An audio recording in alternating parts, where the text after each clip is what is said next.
الحمد لله وكفى وسلام على عباده الذين اصطفى اما بعد. گزشتہ جمعے کو جو بیان آپ سن رہے تھے وہ نامکمل رہ گیا تھا. ارادہ ہے اللہ پاک مہربانی فرمائے وہ بیان بھی مکمل ہو جائے. اس کے بعد ایک کتاب لایا ہوں، کام کی کتاب ہاتھ میں آئی ہے. بڑے یہ ہیں اس سے آج آپ کو انشاءاللہ آخر میں اس مضمون کے بعد بیان ختم ہونے سے پہلے ایک مضمون بہت ہی زیادہ فی الحال سنانے کا ارادہ ہے، اور آئندہ سے ارادہ ہے انشاءاللہ اس کتاب کو حاصل کرنے کے بعد جمعے کو آپ حضرات کو شام کے درس میں اسی کتاب سے سنایا کروں. یہ کتاب تو ماشاءاللہ کئی بار سنا چکا ہوں، اور اللہ پاک ہی کی مہربانی ہے جو ہمیں آپ کو اس سے نفع ہوتے ہیں. تو اب اس کے بعد انشاءاللہ زندگی جمعے سے حضرات کو اس کتاب میں سے مضامین سناؤں. فی الحال اس مضمون کے بیان آخر میں انشاءاللہ آپ سے بھی کچھ مضمون سنیں گے.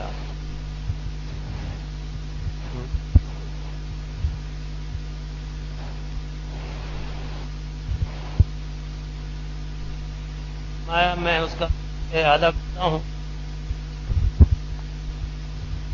علی نبینا علیہ السلام کا ارشاد. حضرت عبداللہ بن عباس رضی اللہ تعالی عنہما فرماتے ہیں جب اللہ تعالیٰ نے حضرت یحییٰ بن زکریا علی نبینا علیہ الصلوۃ والسلام کو بنی اسرائیل کی طرف مبعوث فرمایا تو بنی اسرائیل کے لیے انہیں 5 باتوں کا حکم کرنے کی تاکید فرمائی، اور فرمایا کہ ان کو ہر بات کی مثال بھی سمجھائیں. چنانچہ آپ نے انہیں ارشاد فرمایا کہ نمبر 1 صرف اللہ تعالیٰ کی عبادت کرو، کسی کو اس کے ساتھ شریک مت ٹھہراؤ. اور اس کی یہ مثال بیان فرمائی کہ شرک کی مثال یوں سمجھو جیسے کسی نے اپنے ذاتی مال سے ایک غلام خریدا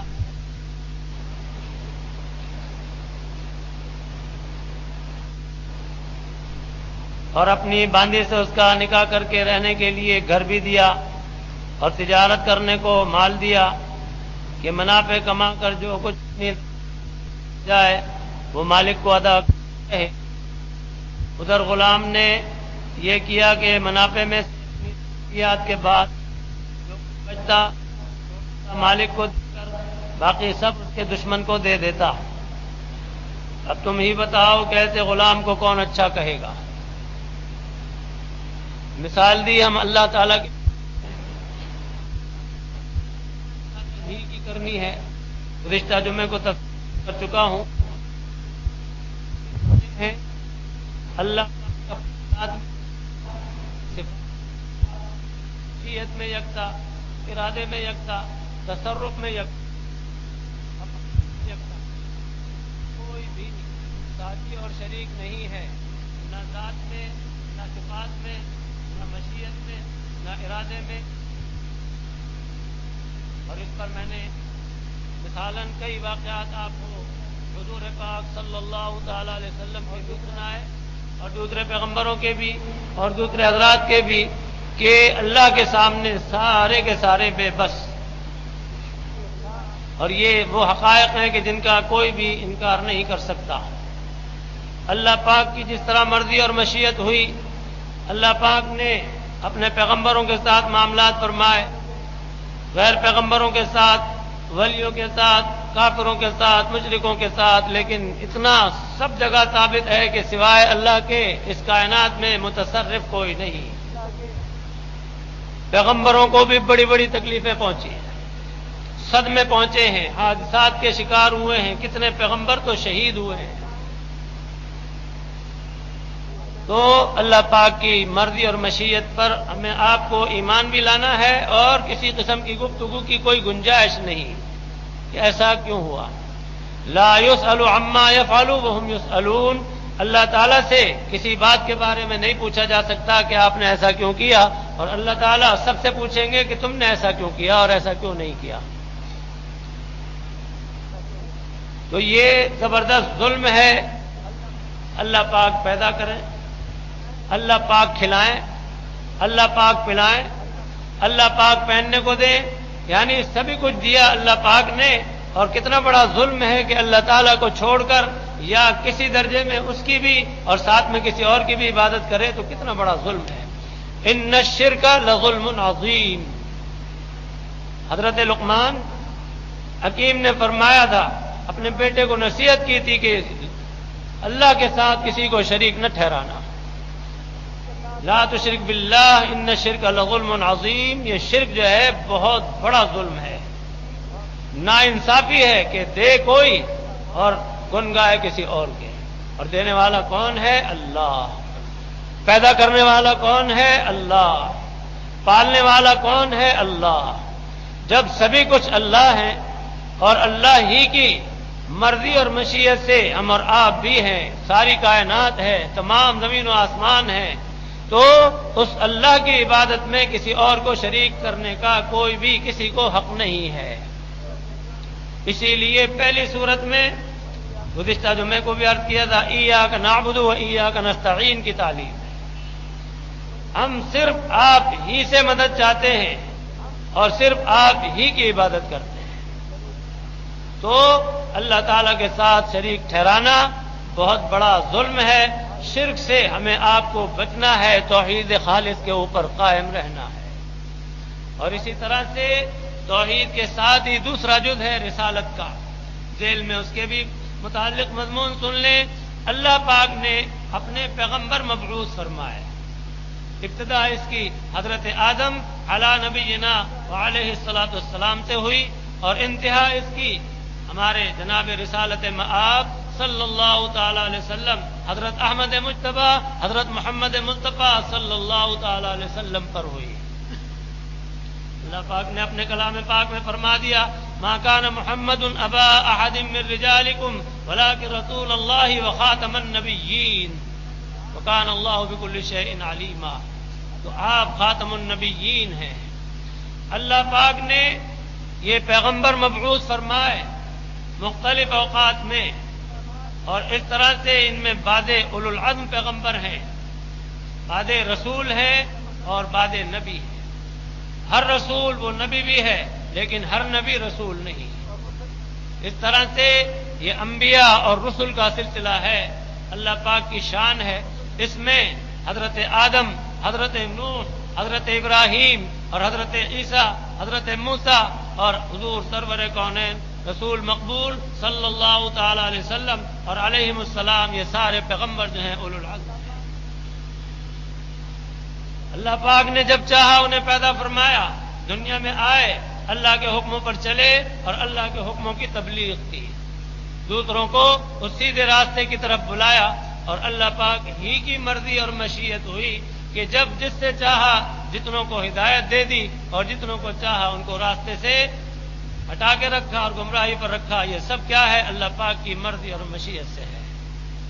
ہمیں آپ کو شک شبہ نہ ہو کہ پھر تو پکڑنے کا کوئی موقع نہیں۔ اللہ پاک نے ہمیں سمجھ بھی دی، اختیار بھی دیا اور بتا بھی دیا کہ یہ غلط کام ہے، اس کو نہ کرنا، شرک و کفر اور گناہ سے بچنا، ہماری اطاعت کرنا، اور جس کام کا تم ارادہ کرو گے ہم تمہارے لیے ویسے آسان کر دیں گے۔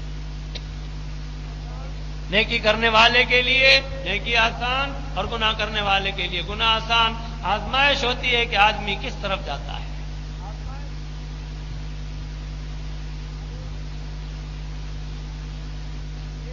اللہ پاک نے 1,00,000 کم و بیش 24,000 پیغمبر مبعوث فرمائے۔ حضور سرور کونین رسول مقبول صلی اللہ تعالی علیہ وسلم پر ایمان لانا ضروری ہے۔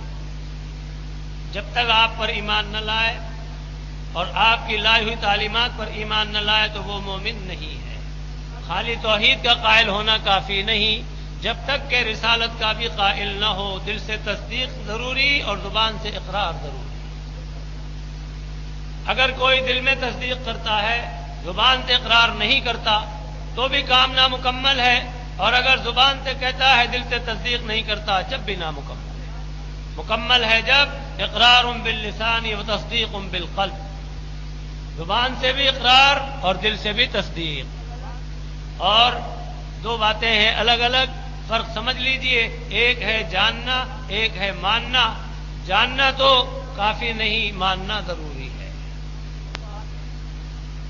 حضور پاک صلی اللہ تعالی علیہ وسلم نے مختلف بادشاہوں کے نام خطوط بھیجے، تو ایک بادشاہ تھا ہرقل، اس کے پاس بھی خط بھیجا، تو اس زمانے میں حضرت ابو سفیان رضی اللہ تعالی عنہ جو بعد میں ایمان لائے فتح مکہ کے موقع پر سفر کو گئے ہوئے تھے، تو انہوں نے کہا کہ کوئی آدمی ایسا ہو جو ان کی طرف کا ہو، اس کو بلایا جائے اور اس سے معلومات حاصل کی جائیں۔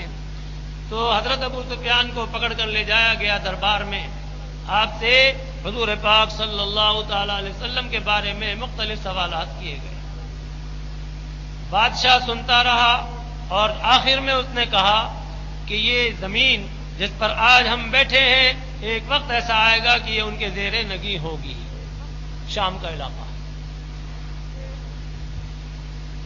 اسی طرح سے روم اور اسی طرح ادھر کا یہ ایران کا سارا علاقہ حضور پاک صلی اللہ تعالی علیہ وسلم کو دکھایا گیا تھا کہ یہ سب جو ہے یہ زیر نگی آئے گا، اور یہ سارے مسلمان یہاں پر ہوں گے اور پتہ ہوگی، کفر مٹ جائے گا۔ تو غرض کے معلومات حاصل کرنے کے بعد بادشاہ کی کچھ مرضی ہو رہی تھی کہ ایمان لے آئے، دل میں اس کے خاصا خیال پیدا ہو گیا تھا، لیکن جب اس نے اپنے مصاحبوں کو بکھرتے ہوئے دیکھا تو کہنے لگا نہیں نہیں، میرا مقصد تو صرف یہ تھا کہ میں آزماؤں تم لوگوں کو کہ پکے ہو کہ کچے ہو اپنے مذہب میں۔ عیسائی تھے سارے، وہ جانتا تھا، ایک ایک سوال کرتا رہا اور تصدیق کرتا رہا کہ ٹھیک کہہ رہے ہیں آپ۔ تو جاننا کافی نہیں، ماننا ضروری ہے۔ حبشہ کے بادشاہ تھے، نجاشی لقب تھا، اصحمہ نام تھا۔ حضور پاک صلی اللہ تعالی علیہ وسلم کے صحابہ وہاں ہجرت کر کے گئے، اور اس طرح سے وہاں آرام سکون سے رہتے تھے۔ بڑے رحم دل بادشاہ تھے، بڑے منصف تھے، بہت مشفق تھے، تو وہاں آرام سکون سے رہ رہے تھے کہ کافروں نے پیچھے سے اپنا وقت بھیجا۔ انہوں نے جا کر وہاں الٹی سیدھی باتیں کی، اور قصہ مختصر یہ کہ حضور پاک صلی اللہ تعالی علیہ وسلم کے صحابہ کو واپس کرنے کی انہوں نے درخواست کی۔ بادشاہ نے کہا کہ پہلے میں معلومات حاصل کروں گا اور اس کے بعد کوئی فیصلہ کروں گا۔ حضور سرور کونین رسول مقبول صلی اللہ تعالی علیہ وسلم کے داماد حضرت ذو النورین رضی اللہ تعالی عنہ، یعنی حضرت سیدنا عثمان غنی رضی اللہ تعالی عنہ، یہ دو ہجرتوں والے ہیں۔ پہلی ہجرت حبشہ کی طرف فرمائی، اس میں آپ بھی تھے۔ بہرحال اس وقت حضرت علی کرم اللہ وجہ کے بھائی حضرت جعفر رضی اللہ تعالی عنہ بھی تھے۔ جب بلاؤ ہوئی تو حضرت جعفر رضی اللہ تعالی عنہ کو نمائندہ بنا کر دربار میں بھیجا، اور بادشاہ نے کچھ سوالات کیے، تو آپ نے حضور پاک صلی اللہ تعالی علیہ وسلم کی ذات گرامی اور آپ کی تعلیمات کے بارے میں بتایا کہ آپ بہت پیاری ہستی ہیں، نیکی کا حکم دیتے ہیں، برائی سے روکتے ہیں۔ ہم پہلے بہت برے تھے، چور تھے، ڈاکو تھے، قاتل تھے، نہ جانے کیا کیا تھے۔ آپ نے آ کر ہمیں اچھائی کی تعلیم دی، ہمیں اللہ کے حکموں پر چلنے کا حکم دیا، اور اس طرح سے جب انہوں نے یہ ساری باتیں سنی تو آپ نے یہ بھی بتایا کہ ان پر اللہ کا کلام نازل ہوتا ہے۔ تو بادشاہ نے کہا کہ کچھ ہمیں سنائیں گے، تو حضرت جعفر رضی اللہ تعالی عنہ نے سورہ مریم سنائی۔ جب سورہ مریم سنی نجاشی نے تو زار و قطار رونے لگے، اتنے روئے کہ ان کے آنسو گاڑی سے نکل کر اور نیچے زمین پر گرے، اور جب سن چکے تو کہا کہ تمہارے اور ہمارے مذہب میں اتنا بھی فرق نہیں ہے، ایک دن کا اٹھا کے کہا، اور اس وقت سے کہا کہ میں ان کو ہرگز نہیں بھیج سکتا، یہ تو بڑے اچھے لوگ ہیں، اور جو پیغمبر ہیں ان پر میں ایمان لاتا ہوں۔ اور بعد میں مختصر عرض کرتا ہوں، کہ ام المومنین بنی، وہ بھی ہجرت کر کے گئی تھی، یعنی حضرت ام حبیبہ رضی اللہ تعالی عنہا، حضرت ابو سفیان کی صاحبزادی رضی اللہ تعالی عنہ، اور حضرت معاویہ رضی اللہ تعالی عنہ کی ہمشیرہ صاحبہ اپنے شوہر کے ساتھ گئی تھی، اور وہاں شوہر مرتد ہو گیا، کفر کی حالت میں دوبارہ چلا گیا، اور کفر کی حالت میں ہی مر کر وہ جہنم رسید ہوا۔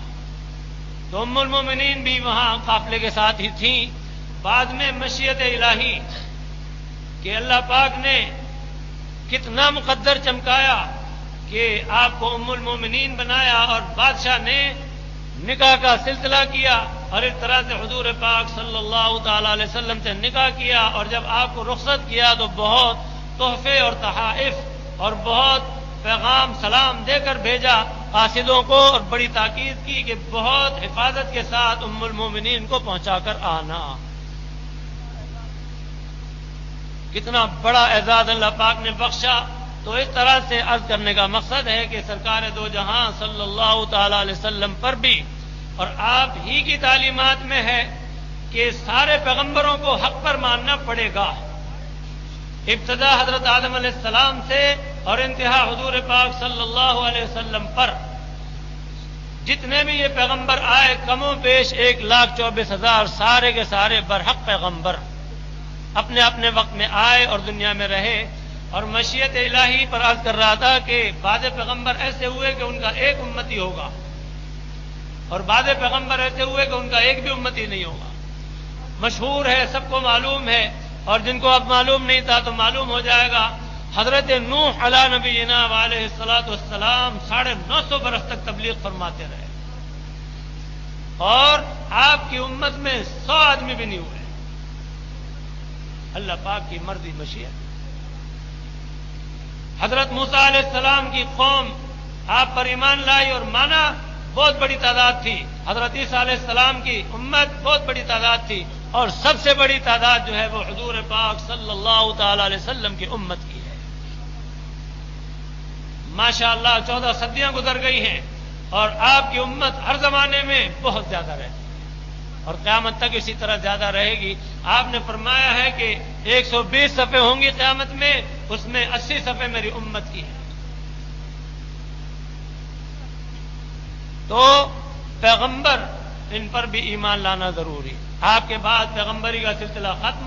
آپ نے ایک ارشاد فرمایا کہ میرے بعد اگر کوئی پیغمبر ہوتا تو اللہ پاک عمر کو پیغمبری عطا فرماتے، اور خود آپ ہی کے مبارک دور میں فتنہ شروع ہوا تھا، مسیلمہ کذاب نام تھا اس کا، ایک اسود عنسی تھا۔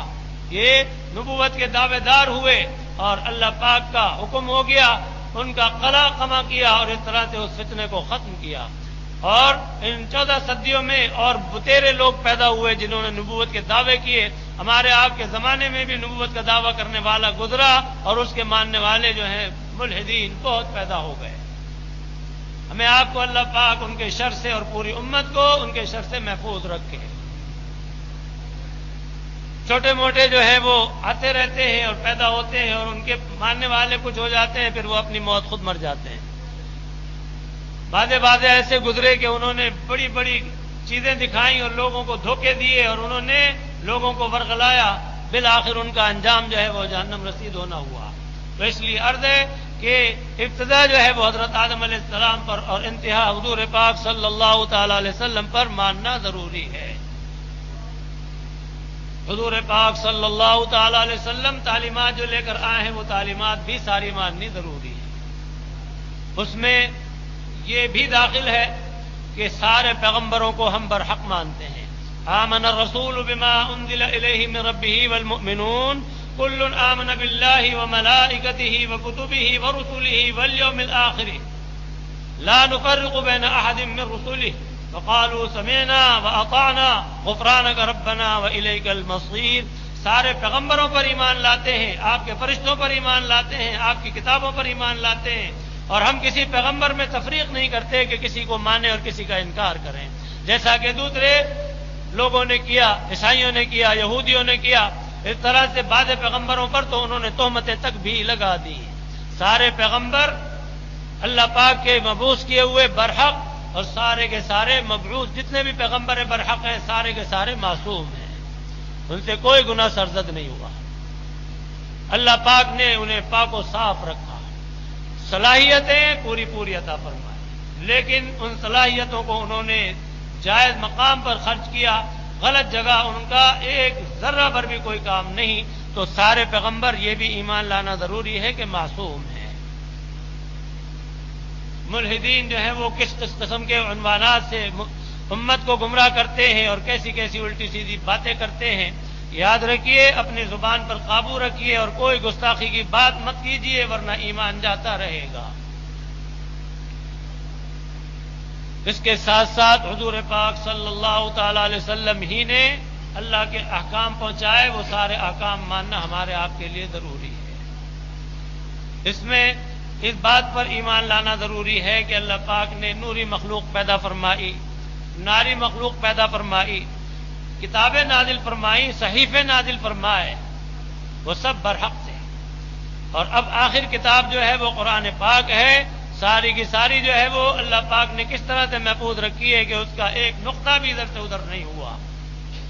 دشمنان اسلام اگرچہ ہزار کوششیں کرتے ہیں تحریف کی، لیکن تحریف میں وہ کامیاب نہیں ہوتے۔ اللہ پاک نے اس کو محفوظ کرنے کے لیے اتنا زبردست سلسلہ رکھا ہے کہ 14 صدیاں بیتنے کے بعد بھی آج بھی یہ نعمت جو ہے اپنی اسی طرح سے آب و تاب کے ساتھ تمام فضائل و برکات کے ساتھ موجود ہے، اور قیامت تک اسی طرح محفوظ اور موجود رہے گا۔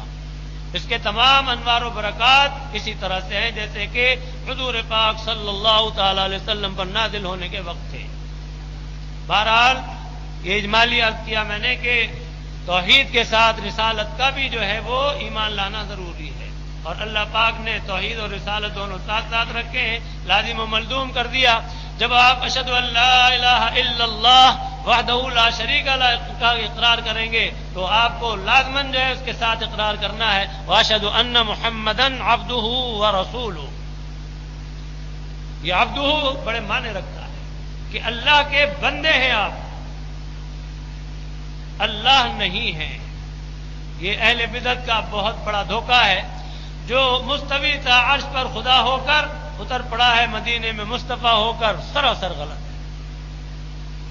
اللہ پاک نے تو حضور پاک صلی اللہ تعالی علیہ وسلم کو مخلوق بنایا، اور بدعتی جو ہیں وہ خالق بناتے ہیں۔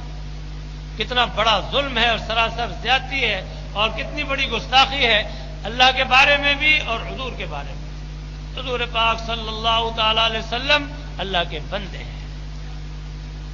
سبحان الذی اسری بعبدہ لیلا من المسجد الحرام، اپنے بندے کو راتوں رات اللہ پاک لے کر گئے، اور اس طرح سے بیت المقدس، اور پھر وہاں سے آسمانوں کی سیر کرائی گئی، پھر آپ کو عرش پر لے جایا گیا، ہم کلامی ہوئی، وہاں سے تحفے ملے، اور اس طرح سے آپ نے اپنی امت کو وہ ساری چیزیں بالکل کامل اور مکمل پہنچائیں۔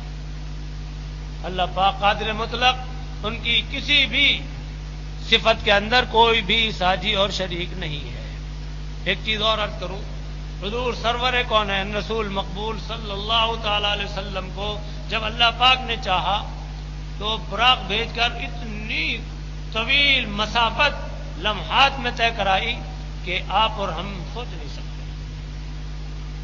آج کے دور میں راکٹ اور چیلنجر اور یہ کتنی کتنی چیزیں تیار کی ہیں دنیا نے کہ وہ چاند پر پہنچنے کے لیے کتنی تیز رفتاری سے جاتی ہے، لیکن اللہ کی شان ہے کہ براق اس کی رفتار ایسی تھی کہ جہاں نظر پڑے وہاں اس کا پاؤں پڑے،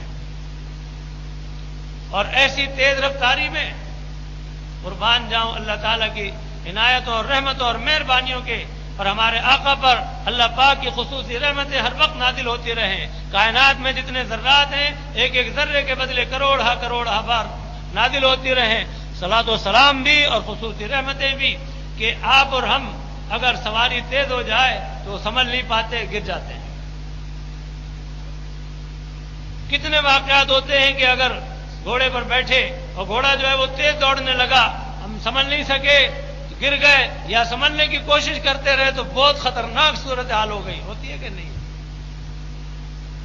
لیکن اللہ کی شان دیکھیے کہ آپ براق پر ایسے بیٹھ کر گئے، سب کچھ نیچے کے منظر دکھتے رہے، اور آپ کو بالکل سکون اور آرام کے ساتھ لے جایا گیا.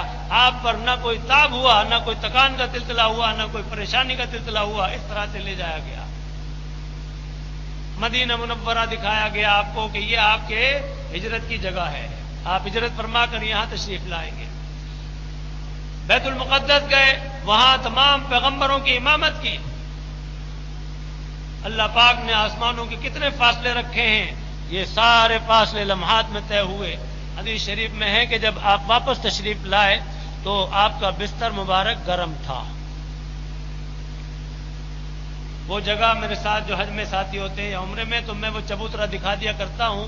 حضرت ام ہانی رضی اللہ تعالی عنہا کا مکان تھا.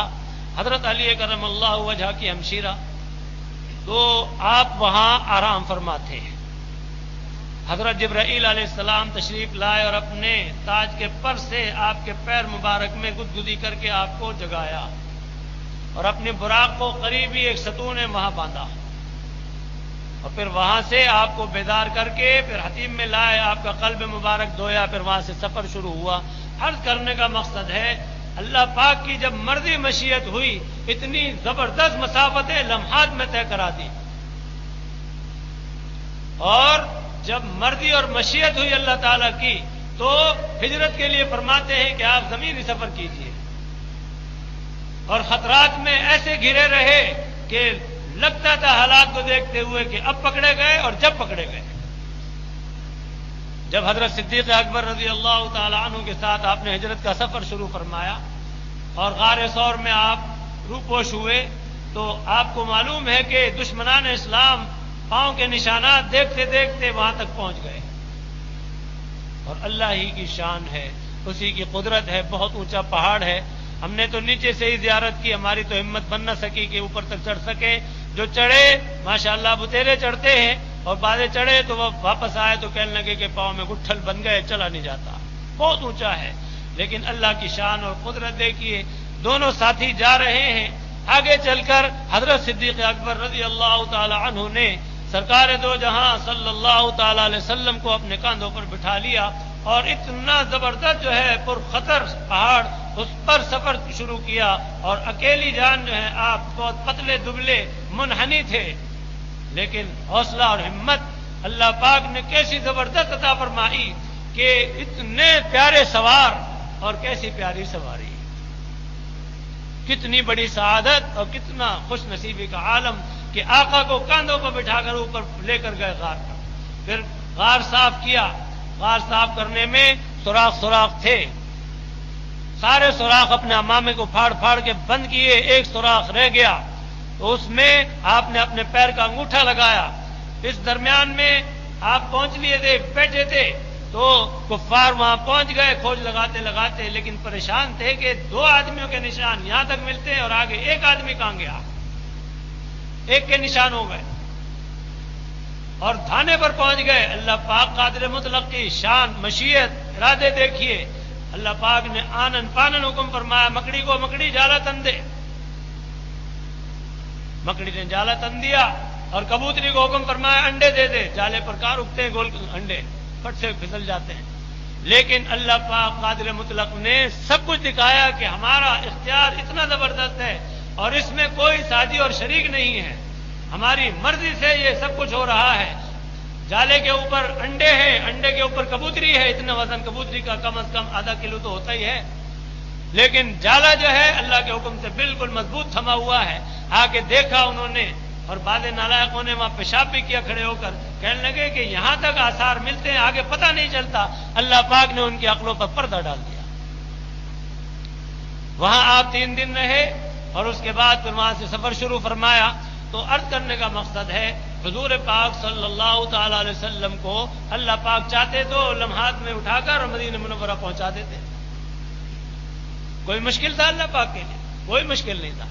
تو توحید کے معنی ہیں کہ اللہ تعالیٰ ہر طرح سے یکتا ہے. ان کی مرضی مشیت اس وقت براق کے ذریعے سے اتنا سفر طے کرا دیا، اور اب مرضی مشیت ہے کہ آپ 14-15 دن جو ہے چلیں اور اس طرح سے مرحلہ وار جائیں اور آپ پھر مدینہ منورہ پہنچے. تو غرض کے اس طرح سے اور بھی یہ معاملات ہیں. تو پیغمبر وہ اللہ کی مخلوق ہے، اللہ کے بندے ہیں. نماز پڑھتے ہیں تو اتحیات میں آپ اور ہم آخر میں کیا کہتے ہیں؟ السلام علینا وعلی عباد اللہ الصالحین اشہد ان لا الہ الا اللہ واشہد ان محمدا عبدہ ورسولہ. عبد کا اقرار کرتے ہیں کہ نہیں؟ تو جب بندہ اللہ پاک نے پیدا کیا ہے تو ہم اللہ پاک کے حکم کے خلاف کیسے کر سکتے ہیں؟ تعلیمات الہیہ کا تقاضا ہے کہ اللہ کو اللہ مانے اور پیغمبر کو پیغمبر مانے، اللہ کو خالق مانے اور حضور کو مخلوق مانے. اللہ پاک ہی نے حضور پاک صلی اللہ تعالی علیہ وسلم کو سارے پیغمبروں کو مرتبے اور مقام عطا فرمائے. آپ کی پیدائش بھی طبی طور سے جو طریقہ ہے پیدا ہونے کا، اللہ پاک نے وہ سارے مراحل دنیا کو دکھائے. آپ پیدا ہوئے اور اس کے ساتھ ساتھ دودھ پینے کا سلسلہ ہوا وغیرہ وغیرہ، قصہ مختصر. توحید کے ساتھ رسالت کا بھی قائل ہونا ضروری، اور رسول کو ماننے کے بعد ان کی ساری تعلیمات کو ماننا بھی ضروری، جس میں آمنت باللہ وملائکتہ وکتبہ ورسلہ والیوم الآخر والقدر خیرہ وشرہ من اللہ تعالی والبعث بعد الموت. ایمان لایا میں اللہ پر، اس کے فرشتوں پر، اس کی کتابوں پر، اس کے رسولوں پر، اور اللہ پاک کی بنائی ہوئی تقدیر پر کہ شر اور خیر اللہ کی جانب سے ہے. والیوم الآخر، اور آخرت کے دن پر میں ایمان لایا، قیامت پر. والبعث بعد الموت، اور مرنے کے بعد دوبارہ زندہ ہونے پر. تو غرض کے یہ ایمانیات ہیں کہ پیغمبر خدا صلی اللہ علیہ وسلم جو کچھ تعلیمات لے کر آئے ہیں وہ ساری ہمیں ماننی ہے، دل سے تصدیق کرنی ہے اور زبان سے اقرار کرنا ہے. اللہ پاک ہمیں آپ کو سب کو خالص توحید پر، خالص رسالت پر، تمام صحیح عقیدوں کے ساتھ قائم اور دائم رکھے اور اعمال صالحہ کی توفیق عطا فرمائے.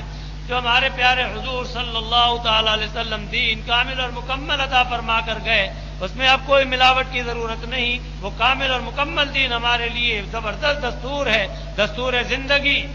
اس پر ہم پوری طرح سے عمل پیرا رہ کر دونوں جہان کی سعادتیں حاصل کرنے میں کوشاں رہے اور اللہ پاک ہمیں کامیابی عطا فرمائے. بہرحال اس موقع پر پھر اللہ پاک نے توحید کے عنوان سے رسالت کا بھی اور مزید کچھ اور بھی جو مضمون کہلوا دیا، یقیناً نفع بخش ہے. اللہ پاک حق کہلواتے رہیں اور ان کا کرم ہوتا رہے. دوسرے نمبر پر آپ نے فرمایا، نماز کا حکم دیا ان کو، اور اس کی مثال یہ دی جیسے کوئی شخص کسی بادشاہ کی ملاقات کے لیے اجازت حاصل کرے، لیکن شرف باریابی حاصل ہونے پر جب بادشاہ اس کی طرف متوجہ ہوا کہ اس کی حاجات معلوم کر کے پوری کرے، تو یہ خود کمال غفلت سے دائیں بائیں جھانکنا شروع کر دے، جس پر بادشاہ بھی منہ موڑ کر اس کی طرف بے نیاز ہو بیٹھتا ہے. پچھلے جمعے کو اس پر بھی کچھ مضمون عرض کر چکا ہوں کہ اللہ پاک جب بندہ نماز کی نیت باندھتا ہے اس کے سامنے ہوتے ہیں. ہمیں آپ کو حضور پاک صلی اللہ تعالی علیہ وسلم نے فرمایا ہے، نماز پڑھو اس طرح کہ تم اللہ کو دیکھ رہے ہو، کأنک تراہ فإن لم تکن تراہ فإنہ یراک. کہ اگر اتنا یقین نہ بن سکے تو یہ تو یقین بناؤ کہ اللہ تجھے دیکھ رہا ہے. اور اس پر بھی عرض کر چکا ہوں کہ اللہ پاک نے نماز ایسی جامع عبادت عطا فرمائی ہے کہ اس کے بڑے فضائل ہیں، برکات ہیں، اور یہ فرائض میں سے ہے. ہر مومن مسلمان پر، عاقل بالغ پر، عورت ہو یا مرد، 5 وقت کی نمازیں فرض کی ہیں. حضور پاک صلی اللہ تعالی علیہ وسلم جب معراج میں تشریف لے گئے تو وہاں آپ کو یہ بھی تحفہ ملا تھا. اللہ پاک نے فرمایا کہ اپنی امت کے لیے 50 نمازیں لے جائیے. آپ حکم کی تعمیل کر کے آگے بڑھے. راستے میں حضرت موسیٰ علیہ السلام سے آسمانوں پر ملاقات ہوئی. فرمایا کہ کیا کیا ملا آپ کو؟ فرمایا کہ یہ ملا یہ ملا. سورہ بقرہ کی آخری آیات اور نماز کا فرمایا تو فرمایا کہ میری امت 2 نمازیں پوری نہیں کر سکی، آپ کی امت 50 نمازیں نہیں پڑھ سکے گی. اللہ پاک کے دربار میں پھر حاضر ہوں اور عرش اعظم پر جا کر پھر درخواست کریں کہ کچھ کمی ہو جائے. آپ پھر گئے جا کے درخواست کی. اللہ پاک نے فرمایا کہ ہم 10 کم کر دیتے ہیں.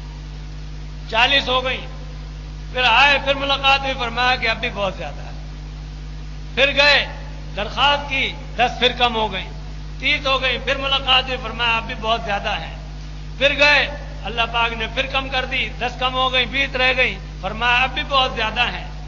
پھر گئے، پھر 10 درخواست کی، اللہ پاک نے پھر 10 کم کر دی. اس طرح سے 5 جب رہ گئی، آپ نے فرمایا 5 بھی زیادہ ہیں، پھر جائیے. فرمایا کہ اب مجھے حیا آتی ہے جاتے ہوئے. اور اللہ پاک نے کیا فرمایا؟ اے میرے محبوب، ہم نے نمازیں تو 5 کر دی ہیں، لیکن ہم عطا کے اندر کوئی کمی کرنے والے نہیں. ہمارے خزانوں میں کیا کمی ہے؟ 5 نمازیں کر دی، لیکن ثواب ہم 50 ہی کا دیں گے، کیونکہ 1 کے بدلے 10 کا اللہ پاک نے قانون بیان فرمایا ہے نا. تو اس لیے بہرحال یہ فریضہ ہے، اور فرائض میں سے نماز ہے، روزہ ہے، زکوٰۃ ہے صاحب نصاب پر، اور حج ہے صاحب استطاعت پر، اور اس کے علاوہ اور بھی جیسے قربانی، فطرہ وغیرہ صاحب نصاب پر. تو بہرحال اللہ پاک نے فرائض، واجبات، سنن اور مستحبات یہ احکام عمل کے عطا فرمائے، اور ممنوع جو حکم ہے حرام، مکروہ تحریمی اور مکروہ تنزیہی اور مشتبہات. تو غرض کہ اللہ کا بندہ اس کا کام کیا ہے؟ اوامر پر عمل کرے اور نواہی سے اجتناب کرے. تو اگر اللہ پاک کے سامنے جب وہ کھڑا ہوتا ہے تو یقین بنائے اپنا کہ میں اللہ کے سامنے کھڑا ہوں، اللہ پاک مجھے دیکھ رہے ہیں، اور کوشش جاری رکھے کہ استحضار رہے زیادہ سے زیادہ.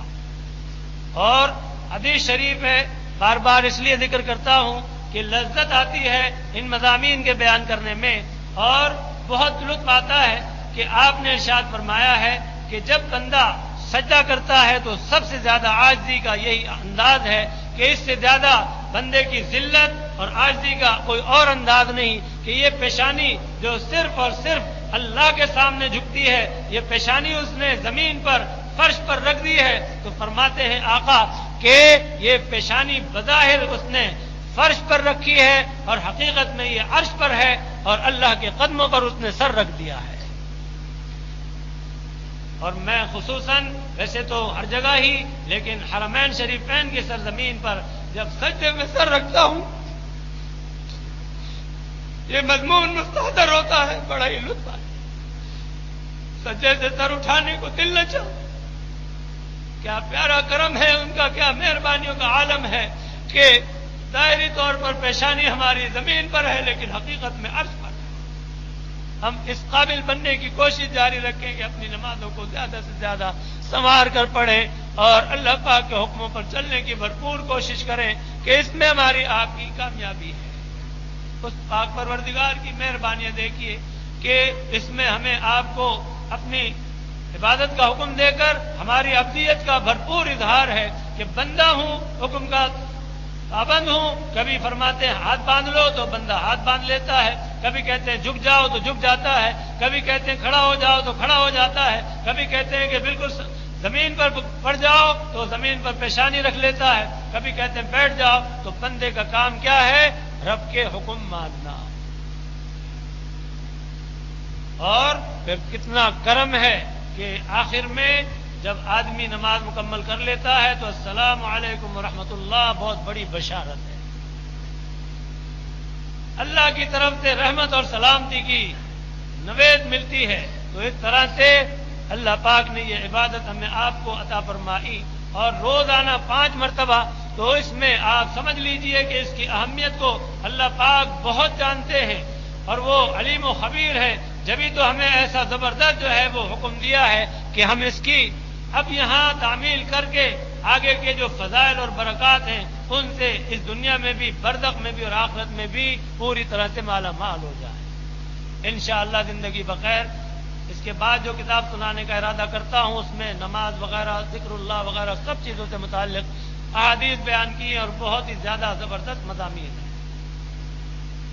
تو قصہ مختصر یہ کہ نماز کی دوسری جو نمبر پر ہے نماز، کہ جب بندہ اللہ کے سامنے کھڑا ہوا تو اس کو چاہیے کہ وہ عاجزی کے ساتھ، انکساری کے ساتھ اللہ پاک کی عبادت میں مصروف رہے اور اللہ پاک سے مانگے. اللہ پاک نے اپنے احکام میں ہمیں یہ بھی حکم دیا کہ ایاک نعبد و ایاک نستعین اہدنا الصراط المستقیم صراط الذین انعمت علیہم غیر المغضوب علیہم ولا الضالین، کہ ہم سے برابر ہدایت کی ہر وقت تم دعا مانگتے رہو، اس لیے کہ تمہارے بھٹکنے میں دیر نہیں لگتی.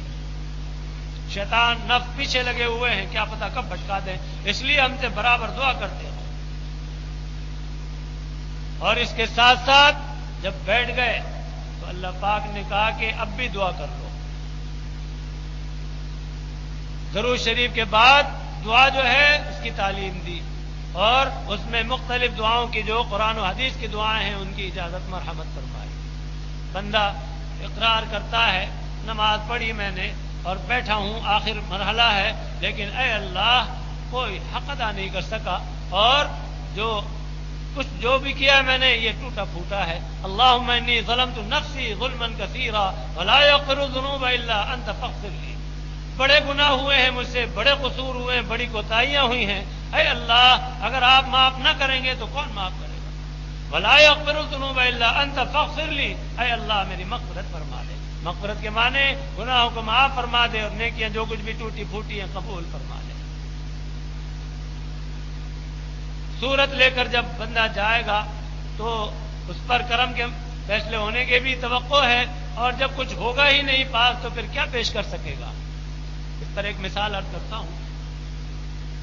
ہمارے پیر و مرشد عارف اللہ حضرت ڈاکٹر محمد عبداللہ صاحب عارف رحمۃ اللہ علیہ ایک واقعہ بیان فرمایا کرتے تھے. ایک شخص تھے آپ کے جاننے والے، وہ بیمار ہوئے تو آپ ان کی عیادت کو گئے اور باتیں ہوتی رہی. نماز کا وقت ہوا تو آپ نے فرمایا کہ چلو نماز کو چلیں، نماز کا وقت ہو گیا. تو انہوں نے کہا کہ میں تو نماز نہیں پڑھتا ہوں، اور سرانے رکھی ہوئی انہوں نے احیاء العلوم کتاب دکھائی کہ میں نے جب سے یہ کتاب پڑھی اور اس میں حدیث پڑھی ہے اس وقت سے میں نے نماز پڑھنی چھوڑ دی ہے. بات کو سمجھتے جائیے، بہت کام کا مضمون ہے اور سبق آموز ہے. انہوں نے فرمایا اٹھو اٹھو چلو نماز کے لیے. انہوں نے کہا کہ میں نے حدیث میں پڑھا ہے اس کتاب میں کہ جو آدمی صحیح سی نماز نہیں پڑھتا ہے تو اس کو پرانے کپڑے میں لپیٹ کر اس کے منہ پر مار دیا جاتا ہے. تو آپ نے فرمایا کہ نماز اگر پڑھو گے اور پرانے کپڑے میں بھی اگر لپیٹ دی گئی اور تمہارے منہ پر مار دی گئی تو اس کے بعد قبولیت کی تو امید ہے، اور اگر تم نماز ہی نہ پڑھو گے تو پھر جوتے کی مار پڑے گی تو اس میں کیا ملے گا تمہیں سوائے مرمت کے؟ چلو چلو اٹھو، تمہاری سمجھ نے کام صحیح نہیں کیا. اللہ والوں کی شان بڑی اونچی ہے. ان کی معرفت جو ہے وہ کس طرح سے کہ اگر نماز قبول نہیں بھی ہوئی تو تم یہ تو کہہ سکو گے یا اللہ یہ ٹوٹی پھوٹی عبادت ہے میری، اس کو آپ قبول کر لیں تو زہر نصیب. پھر اللہ پاک کو ترس آئے گا، اس ٹوٹی پھوٹی کو اللہ پاک صحیح کر دیں گے. اور ان کی عطا کی کیا کمی ہے؟ ہماری آپ کی تو عبادتیں کچھ بھی نہیں، ان کی عطا خالص عطا ہیں، ہمارے اس کا کوئی بدلہ نہیں. سچ بات یہ ہے، ہماری کسی عبادت کا بدلہ نہیں، محض اللہ تعالیٰ کا فضل ہی فضل ہے جو کچھ بھی وہ عطا فرماتے ہیں. تو یہ بات بڑی کام کی ہے کہ نماز پڑھتا رہے گا تو بالفرض اگر خدا نخواستہ قبول نہ ہوئی اور اس کی مار پڑی تو پھر مارنے کے بعد پھر بھی تو قبول کر لیں گے کہ بھئی چلو مرمت تو کر دی نماز کے اس میں، اب اس کو قبول بھی کر لو. اور جب نماز ہی نہ ہوگی تو ظاہر ہے کہ پھر تو گرز کی مار اور جوتے کی مار پڑے گی. اس لیے نماز میں سستی اور کوتاہی نہ کریں. صبح کے وقت کے لیے بہت سے نوجوان شکایت کرتے ہیں کہ آنکھ نہیں کھلتی، تو رات کو ہمیں چاہیے کہ اللہ پاک سے دعا کر کے سوئیں. اور اس کے لیے حضور پاک صلی اللہ تعالی علیہ وسلم نے ایک نسخہ کام کا بیان فرمایا ہے. فرمایا کہ سونے کے اندر زیادتی نہیں، جاگنے میں زیادتی ہوتی ہے. دیر سے سوئے گا دیر سے آنکھ کھلے گی، جلدی سوئے گا جلدی آنکھ کھلے گی. اور آپ کی تعلیمات تو ایسی ہیں کہ عشاء کی نماز پڑھتے ہی سو جاؤ، جو آج کل متروک ہو گئی. رات کو 2-2 3-3 بجے تک تو گپ شپ چلتے ہیں، فلمیں چلتی ہیں، کھانے پینے چلتے ہیں. اس کے بعد پھر کہتے ہیں تھوڑا ٹہل بھی لو، بدہضمی نہ ہو جائے. پھر جب فجر سے ذرا پہلے ہی سو گے تو پھر فجر کے لیے کیا اٹھو گے؟ تو آپ نے ایک تو یہ فرمایا کہ جاگنے میں زیادتی ہوتی ہے، سونے میں نہیں. اور دوسرے یہ فرمایا کہ جب آنکھ کھلے، ایک دفعہ ضرور بے ضرور آنکھ کھلے گی تو اس وقت فوراً اٹھ کر بیٹھ جاؤ اور ہتھیلیوں سے آنکھیں مسل لو اور اللہ کو یاد کر لو. الحمدللہ الذی احیانی بعدما اماتنی والیہ النشور. تمام تعریفیں اس اللہ کے لیے جس نے مجھے دوبارہ زندگی بخشی اور مجھے اٹھا دیا اس نے، اور اسی کی طرف جمع ہونا ہے، جانا ہے. تو آنکھیں مل لے تو نیند ٹوٹ جائے گی اور اپنا کام شروع کر دے. اور اگر وہ دیر میں سوئے گا تو ظاہر ہے پھر آنکھ کھلنی مشکل ہے. دوسرے یہ کہ اگر ایسی بہت ہی زیادہ غلبہ ہو جائے، بہت بے بسی ہونے لگے تو اتنا ضرور کرے کہ اٹھے، نماز پڑھے اور پھر سو جائے. اگرچہ فجر کے بعد سونا پسندیدہ نہیں ہے، حضور پاک صلی اللہ تعالی علیہ وسلم نے بھی خود بہت ناپسندیدگی کا اظہار فرمایا ہے اور روزی سے محرومی کا باعث اور سبب بتایا ہے۔ فجر کے بعد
نہیں کہتے، اگر اس نسخے پر عمل کریں گے انشاءاللہ آنکھ کھل جایا کرے گی، اور حقیقت ہے کہ وہ حضرات بڑے ہی زبردست بہت سعادت مند ہیں جو فجر کی نماز میں جماعت کے لیے حاضر ہوتے ہیں اور جماعت کا اہتمام رکھتے ہیں کہ نیند کو بالا طاق رکھ کے اللہ کو راضی کرنے کے لیے زندگی بھر پانچوں نمازیں پڑھتے ہیں، اور خصوصاً فجر کی نماز کے لیے کہ اس میں سستی وغیرہ زیادہ ہونے لگتی ہے، گرم گرم بستر ہوتا ہے، مزہ آتا ہوتا ہے، لیکن وہ اللہ کو راضی کرنے کے لیے سب کچھ چھوڑ دیتے ہیں۔ اللہ پاک ہمیں سب کو پانچوں وقت کی نماز کی ادائیگی کی پوری طرح سے توفیق عطا فرمائے۔ نماز کے بعد بھی دعا کی تعلیم ہے، حضور پاک صلی اللہ تعالی علیہ وسلم سے ثابت ہے۔ اس دوسری کتاب میں ہے کہ فرض نماز کے بعد بھی دعا قبول ہوتی ہے، اور دعا کا حکم ہے، جو دعا نہیں مانگتا وہ محروم ہے۔ تو آدمی اللہ پاک سے مانگے اور عاجزی کے ساتھ، انکساری کے ساتھ، کہ میں ایک نہایت ہی ناکارہ بندہ اپنے پاک صاحب رب کے سامنے بیٹھا ہوں جو پوری طرح میری طرف متوجہ ہے، اور پھر جب وہ درود شریف پڑھ لے اور پھر اپنی جو کچھ بھی التجائیں ہیں وہ پیش کرے، مدعا پیش کرے، عرض و معروض کرے، دل کھول کر کرے، تو اللہ پاک تو خود فرماتے ہیں کہ ہم بہت سننے والے اور قبول کرنے والے ہیں۔ ہمارے حضرت والا حضرت ڈاکٹر عبداللہ صاحب رحمۃ اللہ علیہ فرماتے تھے کہ اگر کچھ مانگنا نہیں آتا، جیسے کہ بہت سے حضرات کہتے جی ہمیں دعا مانگنے نہیں آتی، قربان جاؤں کیا پیاری تعلیم ہے، اور یہ اہل اللہ ہی سمجھتے ہیں حقیقتوں کو۔ فرماتے تھے کہ اللہ میاں سے یہ کہہ لیا کرو کہ یا اللہ مجھے مانگنا نہیں آتا، مجھے سب کچھ دے دے۔ گناہوں کے سلسلے میں فرماتے تھے کہ اللہ میاں سے کہو یا اللہ گناہ چھوٹتے نہیں، آپ چھڑا دیں۔ کیا بات ہے، ایسے کام کام کے نسخے فرمایا کرتے تھے کہ دل چاہتا ہے کہ گھول کے پلا دوں اور نسخے آسان سے آسان بتا دوں، جس پر عمل کر لو تو کامیاب ہو جاؤ۔ اور فرماتے تھے کہ دل میں خلش ہوتی ہے کہ پرانی زندگی جو ہے بڑی گندی گزری، بہت گناہ کیے، بہت بربادیاں ہوئیں، پتہ نہیں اپنی زندگی میں کیا کیا حرکتیں کی، تو فرمایا کرتے تھے کہ تنہائی میں بیٹھ جاؤ اور اپنے اللہ میاں سے عرض و معروض دل کھول کر لو، چند بار کر لو اور اس کے بعد مطمئن رہو کہ اللہ پاک نے بالکل پاک و صاف فرما دیا ہے، اور اب اس کے بارے میں بار بار جو ہے وہ دل کے اندر خلش اور وسوسہ مت لاؤ۔ اس لیے کہ اللہ پاک جب فرماتے ہیں کہ ہم سنتے ہیں اور قبول کرتے ہیں، تو عرض و معروض کو قبول کر لیا، پاک و صاف کر دیا، اس کے بعد اب بچنے کی کوشش کرتے رہو کہ اگلی زندگی میں یعنی باقی زندگی کے اندر گناہوں سے اجتناب کرتے رہو۔ دعا کے سلسلے میں عرض ہے کہ دعا اللہ پاک سنتے ہی سنتے ہیں، محال کی دعا نہ ہو، ناجائز کی نہ ہو۔ محال کی دعا، کوئی کہے یا اللہ میری ناک ایسی ہو جائے، آنکھیں ایسی ہو جائے، صورت شکل ایسی ہو جائے، عورت دعا کرے کہ مرد بن جاؤں، مرد دعا کرے کہ عورت بن جاؤں، تو یہ محال کی دعا ہے۔ اللہ پاک کے لیے کوئی مشکل نہیں، لیکن اللہ پاک نے منع فرمایا ہے کہ محال کی دعا نہ کرو، ہم نے جس حال پر پیدا کر دیا اور ناجائز کی نہ ہو۔ بعض وقت میرے پاس کچھ عورتیں آتی ہیں، کچھ مرد آتے ہیں کہ جی وہ اس طرح انہوں نے شادی کر لی، آپ کو ایسا تعویذ دے دے کہ وہ طلاق دے دے۔ بھائی ہم کیوں ایسا تعویذ دیں؟ اللہ کے حکم کے مطابق اس نے کام کر لیا، اگر اسے لاؤ تو ہم یہ کہیں گے کہ عدل و انصاف کرنا، حقوق کی ادائیگی کرنا، ہم یہ کیوں کہنے لگے کہ اس کو توڑ دو اور اللہ کی نافرمانی کرو۔ اسی طرح اور بھی باتیں ایسے آ جاتے ہیں جن کے لیے ان کو تو سمجھ نہیں ہوتی، لیکن سمجھانا پڑتا ہے کہ اس بات کے لیے ہم دعا نہیں کر سکتے۔ اور ویسے آپ جانتے ہیں کہ نہیں، جیب کترا بھی جب چلتا ہے تو کم وقت وہ بھی اللہ میاں سے دعا مانگ کے مدد مانگ کے چلتا ہے، بسم اللہ پڑھتا جاتا ہے کم وقت۔ ڈاکو چلتا ہے تو وہ بھی بسم اللہ پڑھتا جاتا ہے اور دعا کرتا جاتا ہے کہ اللہ میاں مدد کر میری۔ تو اس طرح سے ناجائز کام کے اوپر اللہ کا نام اس طرح لینا کہ برکت کا باعث سمجھنا یا معاون اور مددگار سمجھنا بہت بڑا یہ گستاخانہ انداز ہے۔ ارے تو کس کام کے لیے جا رہا ہے؟ تو اس لیے ناجائز کام کے لیے دعا کی اجازت نہیں ہے۔ اللہ پاک ہمیں آپ کو دین کی پوری طرح سمجھ عطا فرمائے۔ بہرحال دعا زبان سے ہوتی ہے، بہت سے مواقع ہیں جہاں ہاتھ اٹھائے جاتے ہیں، بہت سے مواقع ہیں جہاں ہاتھ نہیں اٹھائے جاتے، اور دل سے بھی ہوتی ہے۔ اللہ پاک ہمارے حضرت والا حضرت جناب ڈاکٹر عبدالعزیز صاحب رحمۃ اللہ علیہ کے درجات بلند سے بلندتر فرمائے۔ پہلے بھی عرض کر چکا ہوں کہ آپ نے دعا کے سلسلے میں بہت زبردست ہمیں آپ کو تعلیم دی، اور یہ انہی کی فیوض و برکات کا سارا سلسلہ ہے کہ اللہ پاک ہم سے دعا کرا لیتے ہیں اور ہمارے آپ کے کتنوں کے کام بن جاتے ہیں۔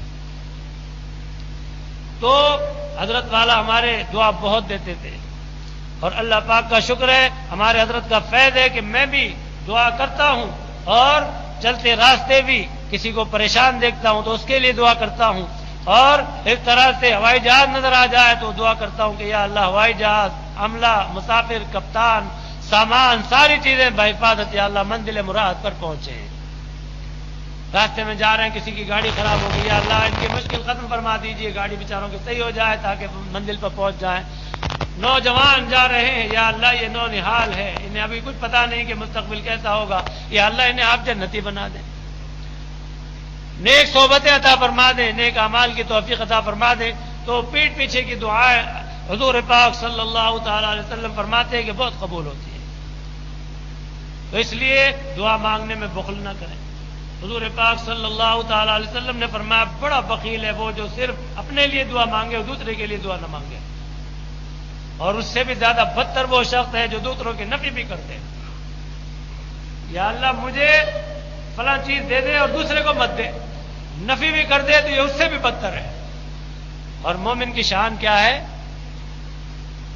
کہ دعا اتنی مانگتا رہے کہ سب کے لیے مانگے اور اتنی وسعت کے ساتھ مانگے، اس لیے کہ اللہ پاک کے خزانوں میں کوئی کمی نہیں ہے، ان کی عطائیں بہت عام ہیں۔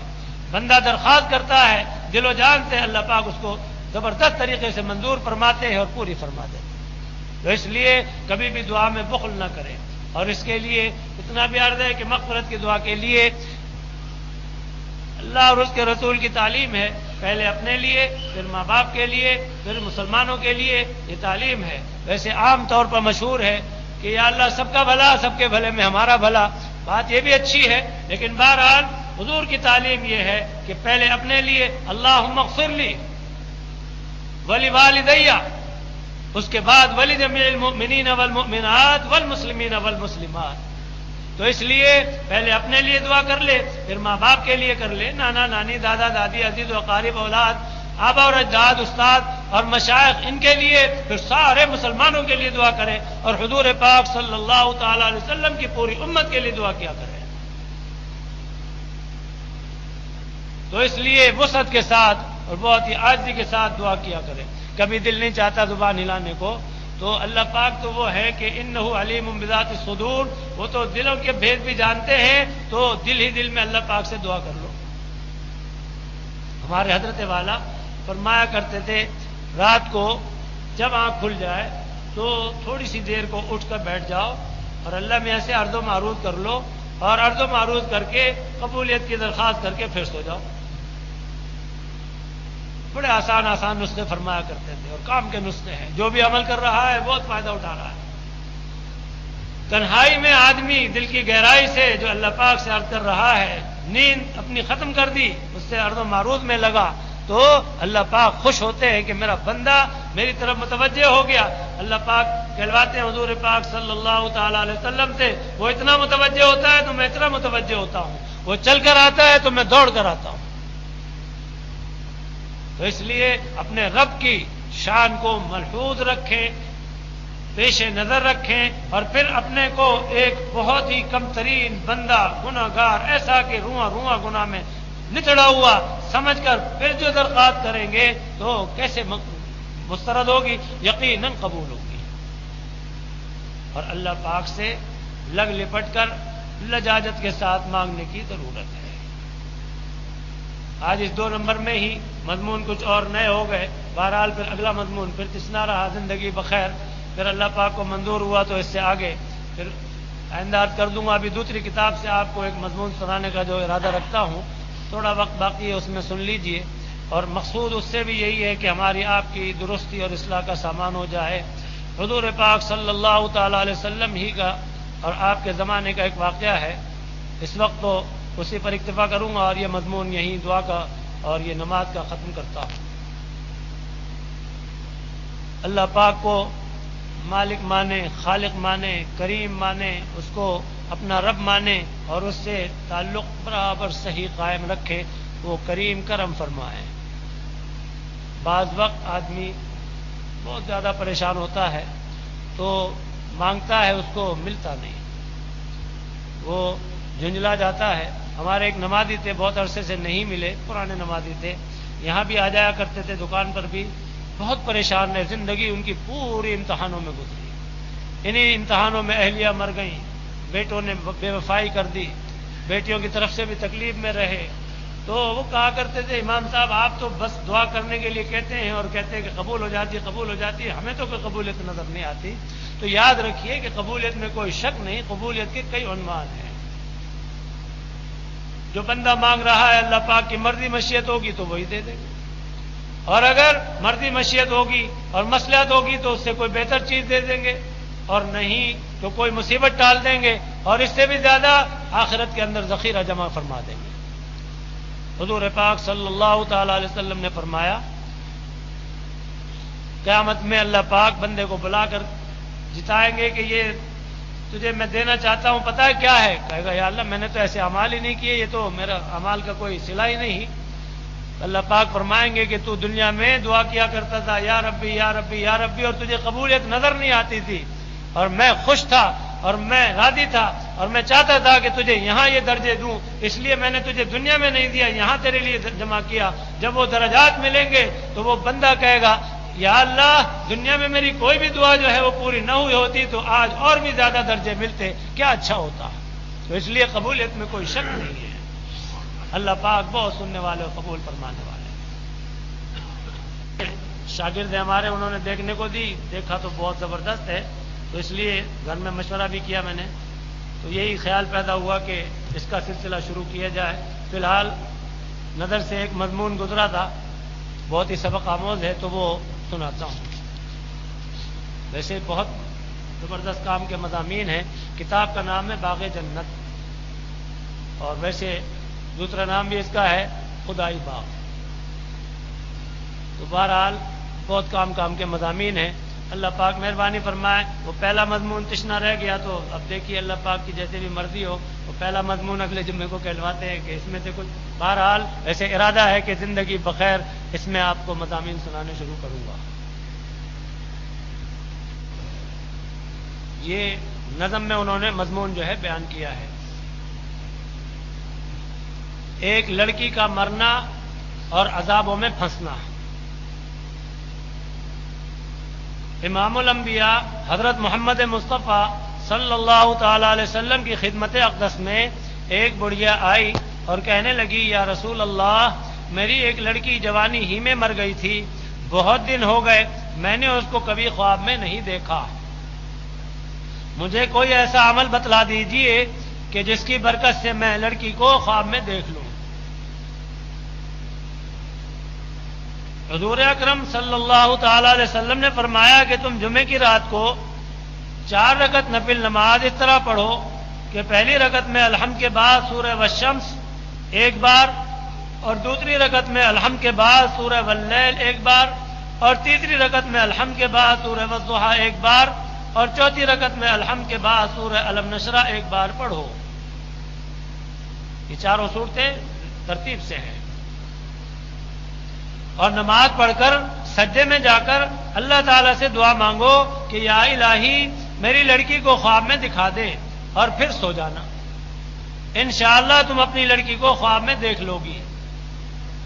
بڑی بی نے یہ عمل کیا اور لڑکی کو خواب میں دیکھا، پھر وہ صبح کو حضور اکرم صلی اللہ تعالی علیہ وسلم کی خدمت میں آئی اور رو رو کر کہنے لگی، یا رسول اللہ، آپ کی برکت سے میں نے اپنی لڑکی کو خواب میں دیکھا، یا رسول اللہ وہ تو دوزخ کے بڑے بڑے عذابوں میں پھنس رہی ہے، میں اس کے حال سے نہایت بے چین ہوں، عذابوں میں گرفتار دیکھا بیٹی کو، تل ملا گئی اور بہت بل بلا گئی۔ وہ میری بیٹی رو رو کر کہتی تھی کہ اے میری مہربان امی جان، یہ میرا حال حضرت رحمت عالم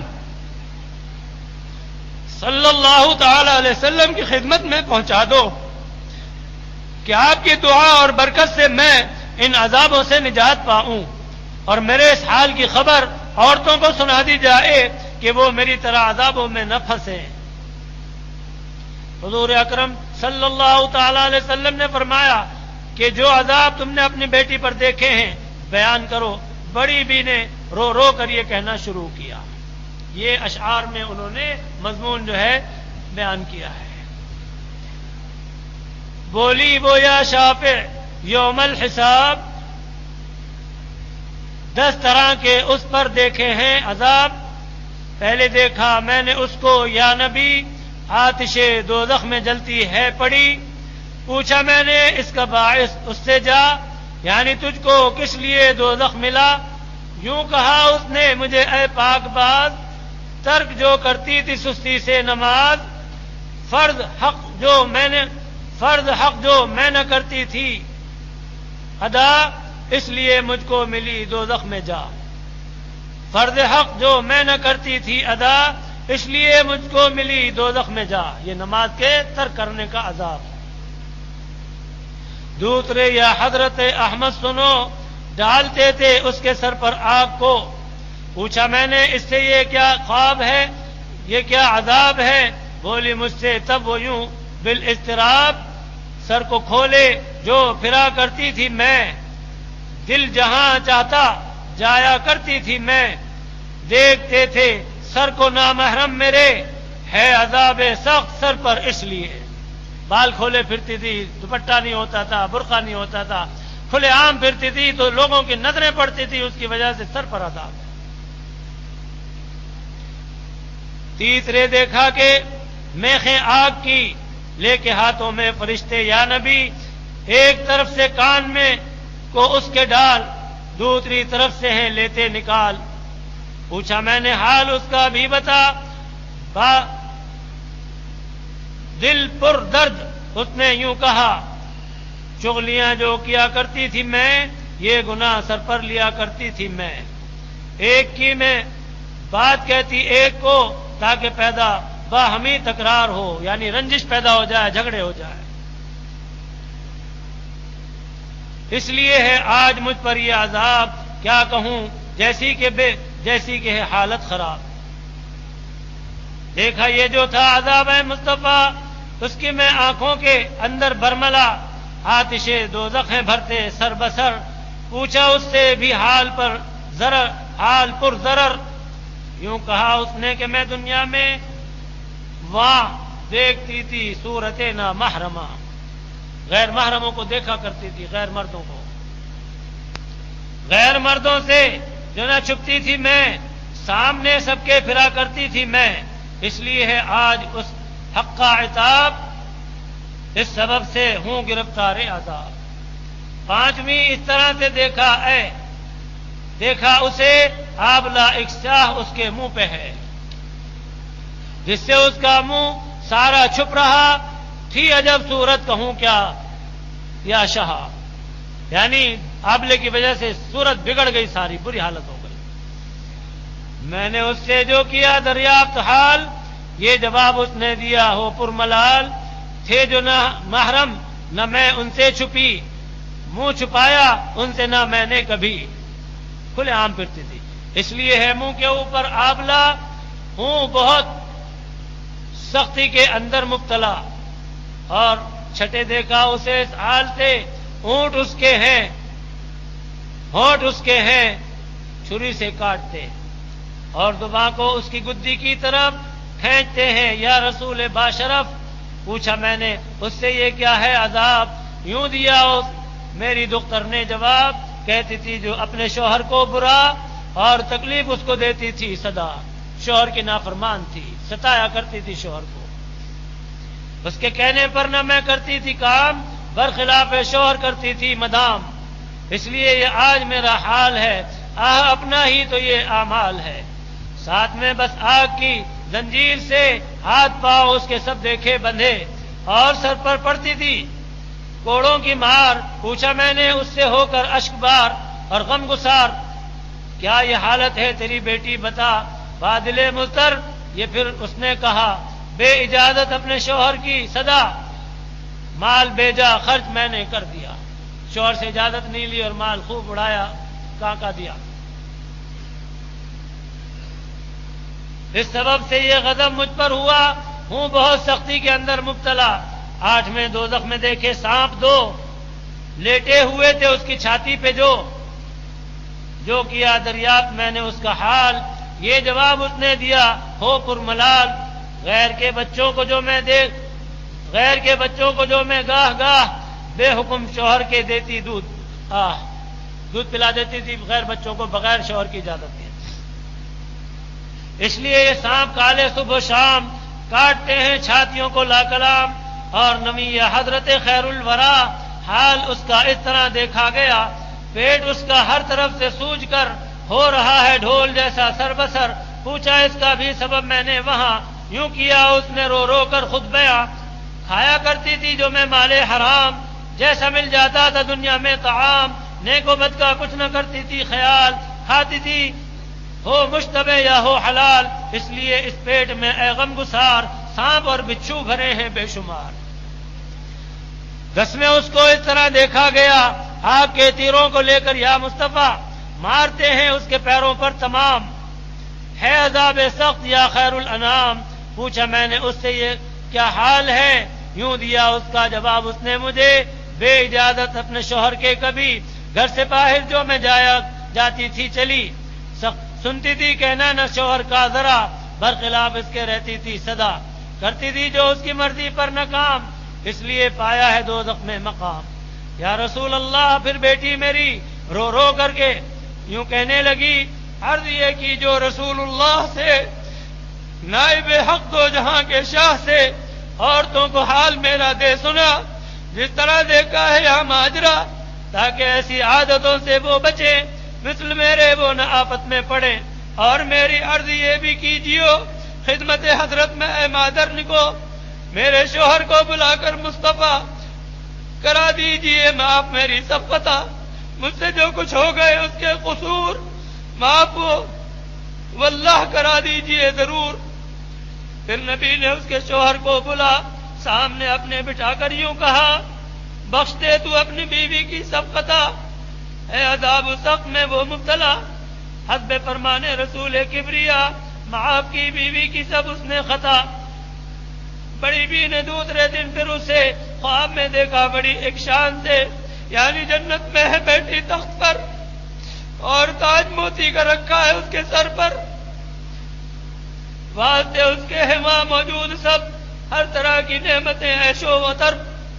دیکھ کر ماں کو کہا، اے نیک نام، میرا پہنچانا تو حضرت کو سلام، ان کی برکت سے ملی مجھ کو نجات اور یہ درجہ ملا ہے نیک ذات۔ مجھ سے شوہر جب میرا راضی ہوا، فضل حق سے تب ملی جنت میں جا، ورنہ اے مادر میں تاروز حساب رہتی شدت سے گرفتار عذاب۔ عورتوں کو چاہیے اے نیک نام، اس قصے کو سنے دل سے تمام، موت سے اللہ کے دل میں ڈرے، رات دن بس اطاعت شوہر کریں۔ بیویوں اس حال پر اب غور کر، اس حال پر اب غور کر، دل میں نیکی کو جگا دو، سر بسر کام کی اپنے تم اب مختار ہو، عمل کر لو پھر تو بیڑا پار ہو۔ اللہ پاک ہمیں آپ کو سب کو اپنی اطاعت کی توفیق عطا فرمائے، ان کا کرم ہو، دعا کر لیجیے۔ یہ درخواست کی ہے کہ خانگی معاملات میں بھی اللہ پاک مہربانی فرمائے اور آپ کے صحت کے لیے بھی دعا کی درخواست کی، اللہ تعالیٰ کا کرم ہو جائے۔ درود شریف پڑھ لیجیے اور دعا کیجیے۔ اللهم صل على سيدنا ومولانا محمد وعلى آل سيدنا ومولانا محمد وبارك وسلم۔ اللهم أنت السلام ومنك السلام تبارك يا ذا الجلال والإكرام۔ اللهم أعنا على ذكرك وشكرك وحسن عبادتك، اللهم وفقنا لما تحب وترضى۔ ربنا آتنا في الدنيا حسنة وفي الآخرة حسنة وقنا عذاب النار۔ ربنا ظلمنا أنفسنا وإن لم تغفر لنا وترحمنا لنكونن من الخاسرين۔ ربنا لا تجعلنا فتنة للقوم الظالمين ونجنا برحمتك من القوم الكافرين۔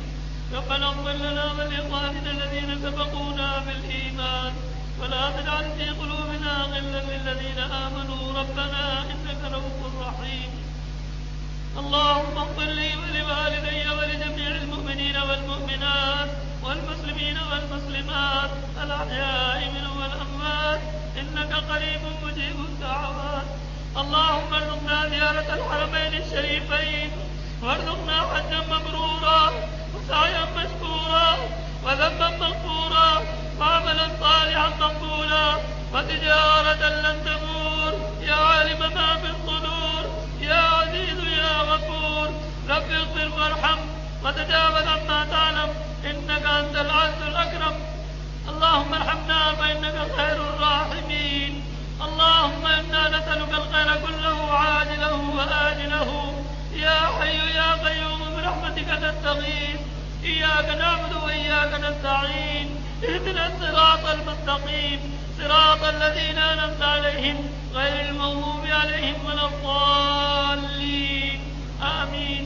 یا اللہ میں قدم قدم پر حضور پاک صلی اللہ تعالیٰ علیہ وسلم کی کامل اتباع نصیب فرمائیے، کامل مشابہت نصیب فرمائیے، غالین اور مغضوبین کی پیروی اور مشابہت اور غلامی سے بچائیے۔ آپ ہمارے ہو جائیے، ہمیں اپنا بنا لیجیے، دونوں جہان کی عافیت کاملہ نصیب فرمائیے اور اپنی رضا کاملہ نصیب فرمائیے۔ اے اللہ بہت گناہ گار ہے، سیاکار ہے، روح گناہ گار ہے، یا اللہ ہمارا ایک ایک گناہ یہی معاف فرما دیجیے، ہمیں پاک و صاف فرما دیجیے، یا اللہ رحمت کے سمندر میں ڈبو دیجیے۔ یا اللہ ہم سے اگر سے گزر نہ فرمائیں گے ہم کہاں جائیں گے، اور یا اللہ ہم جواب نہ دے سکیں گے، ہم پر رحمت کی نظر فرمائیے، رحم کی نظر فرمائیے، حضور کی ساری امت پر رحم کی نظر فرمائیے، حضور کی ساری امت پر یا اللہ رحمت کی نظر فرمائیے۔ اے اللہ حضور کی امت کو ہدایت عطا فرمائیے، صراط مستقیم پر لگائیے، یا اللہ میرا روی سے نجات عطا فرمائیے، نکال دیجیے۔ حضور نے یا اللہ کس قدر محنت کی، کس قدر تکلیفیں اٹھائی کا دین کامل اور مکمل پہنچایا۔ اے اللہ آج امتی بےراہ ہو رہے ہیں، آپ کے دین سے دور ہو رہے ہیں، اور یا اللہ غلط راستوں پر چل رہے ہیں۔ آپ کو بھی یا اللہ کس قدر ناگوار اور ناراضگی کا سامان ہے، حضور پاک صلی اللہ تعالی علیہ وسلم پر بھی کس قدر شاق ہے، اور یا اللہ آپ کو تکلیف ہے۔ اے اللہ حضور کی امت کو صراط مستقیم پر چلنے کی توفیق عطا فرمائیے، گناہوں سے بیدار فرمائیے، دستگیری فرمائیے، دستگیری فرمائیے۔ یا اللہ غیروں کے حوالے نہ کیجیے، یا اللہ غیروں کے حوالے نہ کیجیے، آپ اپنا ہی محتاج رکھیے، اور یا اللہ آپ اپنا ہی کرم فرمائیے، اور یا اللہ حضور پاک صلی اللہ تعالی علیہ وسلم کی ساری امت کی مغفرت فرمائیے، ساری امت کی مغفرت فرمائیے، اپنے نیک بندوں میں ہمیں بھی داخل فرمائیے، یا اللہ قدردان بندوں میں شامل فرمائیے، شکر گزار بندوں میں داخل فرمائیے۔ اے اللہ اپنے سارے کے ماں باپ کی مغفرت فرمائیے، آبا اور اجداد اور امہات کی مغفرت فرمائیے، تمام عزیز و اقارب کی مغفرت فرمائیے، تمام اساتذہ اور مشائخ کی مغفرت فرمائیے۔ اے اللہ ہم نے جن کا واقعہ پڑا ہے ان کے درجات بلند فرمائیے، اور ہمیں دین کی فکر عطا فرمائیے، آخرت کی تیاری کی توفیق عطا فرمائیے۔ اے اللہ ہمارے حضور پاک صلی اللہ تعالی علیہ وسلم آپ نے یا اللہ کس قدر حق ادا فرمائے، ہمارے حضور پاک صلی اللہ تعالی علیہ وسلم پر کائنات میں جتنے ذرات ہیں ایک ایک ذرے کے بدلے کروڑا بار صلاۃ والسلام نازل فرمائیے، خصوصی رحمت نازل فرمائیے، آپ کو امت کی طرف سے بہترین جزا عطا فرمائیے، اور ہمیں آپ کی یا اللہ پوری اتباع نصیب فرمائیے۔ اے اللہ ہمارے تمام اساتذہ اور مشائخ، بیوی بچوں کی، بہنوں بھائیوں کی، تمام عزیز و اقارب کی، شاگردوں کی، محبین کی، محسنین کی اور معالجین کی، اور تمام مومنین مومنات، مسلمین مسلمات، احیاء اور اموات سب کی مغفرت فرمائیے اور پاک صاف فرما دیجیے۔ جتنے بھی دنیا سے جا چکے ان کی قبروں کو نور سے پر فرمائیے۔ اے اللہ ہر طرح کے عذابوں سے انہیں محفوظ فرمائیے۔ اے اللہ ہم آپ کے بندے آج روئے زمین پر ہیں، ہمیں بھی زیر زمین جانا ہے، آپ جب تک زندہ رکھیں اسلام پر مضبوط رکھیے اور عزت کی زندگی عطا فرمائیے اور دین کا خوب کام دیجیے، اور جب دنیا سے اٹھائیں مہربانی فرمائیے، خوب مدد فرمائیے، اور یا اللہ خاتمہ ایمان پر فرمائیے، اور اپنی عنایت اور مہربانی سے یہاں بھی برزخ میں بھی اور آخرت میں بھی مالا مال رکھیے، اور حضور پاک صلی اللہ تعالی علیہ وسلم کا ساتھ نصیب فرمائیے، آپ کے جھنڈے کے نیچے جگہ عطا فرمائیے، آپ کی شفاعت نصیب فرمائیے، آپ کے حوض کوثر سے خوب خوب سیراب فرمائیے، قیامت کی ہولناکیوں سے بچائیے، صراط سے گزرنا آسان فرمائیے، اور بغیر حساب کتاب کے جنت عطا فرمائیے، جنت کی تمام نعمتیں عطا فرمائیے، سب سے بڑی نعمت اپنا دیدار خوب خوب اور ہمیشہ نصیب فرمائیے۔ اے ارحم الراحمین جہنم کی آگ سے، قبر کے عذاب سے، دنیا کے عذاب اور فتنوں سے بچا لیجیے، ہر خیر سے مالا مال فرمائیے، ہر شر سے اپنی حفاظت میں رکھیے، تمام عرضی اور تمام آفات سے، مرگ مفاجات سے، حادثات اور سانحات سے، بلیات اور زلزلوں سے، دھماکوں سے، غرق و حرق سے یا اللہ ہمیں بچا لیجیے۔ اے اللہ بیماروں کو شفا عطا فرمائیے، پریشان حالوں کو پریشانیوں سے نجات عطا فرمائیے، مظلومین کی امداد فرمائیے، ظالموں کو کیفر کردار تک پہنچائیے، بے اولادوں کو صاحب اولاد فرمائیے، دشمنان اسلام کو عبرت کا نمونہ بنائیے، حق کا بول بالا فرمائیے، باطل کا منہ کالا فرمائیے، حرمین شریفین کی حفاظت فرمائیے، بیت المقدس کو آزاد کرائیے۔ اے اللہ اپنی مہربانیاں فرمائیے، یا اللہ مسلمانوں کو سرخرو فرمائیے، اور یا اللہ دشمنان اسلام کو ذلیل اور خوار کیجیے، ان کے یا اللہ منصوبوں کو خاک میں ملائیے، ان کی تدبیروں کو الٹا کر دیجیے، اور مسلمانان عالم کو تمام دشمنان اسلام کے شرور اور فتنوں سے اور نرغے سے محفوظ فرمائیے۔ اے اللہ ہم سب سے راضی ہو جائیے اور ہم سب کو اپنے سے راضی کر لیجیے۔ اے اللہ اغیار کی تقلید سے بچائیے، حضور کی اتباع نصیب فرمائیے، اسی پر ہمیں قائم اور دائم رکھیے اور اسی پر ہمارا خاتمہ فرمائیے۔ اے اللہ ہمارا پڑھنا سننا، عبادات اور طاعات اور دعائیں اور التجا قبول فرمائیے۔ ہم سے دعاؤں کے لیے جس نے بھی کہا ہے، جو بھی مراد ہے اللہ پاک پوری فرمائیے، ان کی بھی اور ہماری بھی سب حاجتیں اور مرادیں پوری فرمائیے۔ سمعنا واطعنا غفرانک ربنا والیک المصیر۔ صلی اللہ تعالی علی خیر خلقہ سیدنا محمد وعلی آلہ واصحابہ اجمعین، آمین برحمتک یا ارحم الراحمین۔